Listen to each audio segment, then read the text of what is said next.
কাকাই কাকাই বাবার খারাপ কিছু? না না না, এরকম কথা বলিস না দাদা, কিচ্ছু হয়নি, এখনো কিছু, অপারেশন এখনো চলছে, তুই চিন্তা করিস না, দাদার আমরা কিচ্ছু হতে দেবো না, দাদা ঠিক হয়ে যাবে, কেমন? তার মানে ওটা ফেক নিউজ ছিল, কেউ ইচ্ছে করে বাবার মৃত্যুর ভুয়ো খবর ছড়িয়েছে।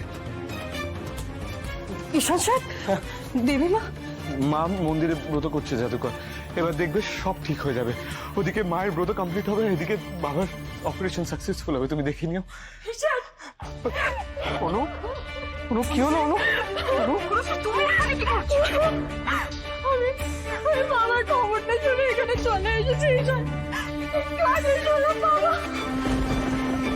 অনুশ্রী অনুশ্রী ওটা ফেক নিউজ।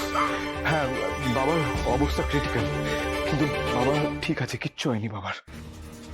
কিন্তু খবরে যে বলছিল। অসহ্যকর লোকজন, নিউজ বাড়ানোর জন্য যা খুশি তাই করতে পারে ওরা। এত সাহস যে আমার বাবার মৃত্যুর ভুয়ো খবর ছড়িয়েছে, আমি সহ্য করবো না। যে আমার বাবার ভুয়ো মৃত্যু খবর ছড়িয়েছে, এই ফেক নিউজ ছড়িয়েছে, তাদের এগেনস্টে আমি লিগ্যাল স্টেপ করবো, দেখে নিও। এই মুহূর্তের ব্রেকিং নিউজ। আমরা সূত্র মারফত জানতে পেরেছি গাঙ্গুলি গ্রুপ অফ কোম্পানিজ এর কর্ণধার ইন্দ্রাণী গাঙ্গুলির স্বামী রাজশেখর গাঙ্গুলি হার্ট অ্যাটাক হওয়ায় গত দুদিন ধরে হাসপাতালে ভর্তি ছিলেন।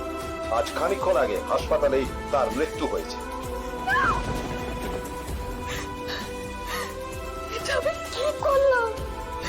আমি না জানি আমি কি সর্বনাশ করে ফেললাম। কুসুম, আমি নিউজটা শুনে আমি বিশ্বাস করে ফেলেছি, তাই আমি প্রথম অসম্পূর্ণ রেখেই তো চলে এসেছি।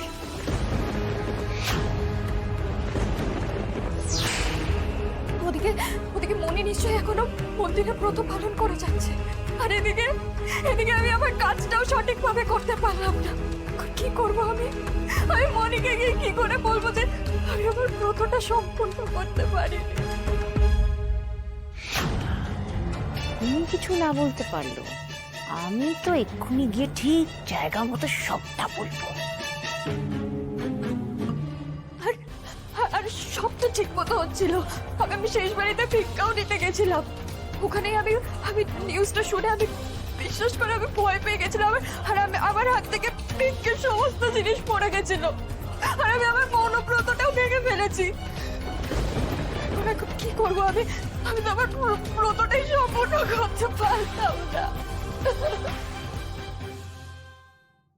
তুমি তোমার নিজের বাড়িতে আসবে তো? বল, তুমি আয়ুষের সঙ্গে নিজের শ্বশুর বাড়িতে এসে থাকবে তো? কারণ তোমাদের ছাড়া আমি আর ও বাড়িতে ফিরতে পারবো না।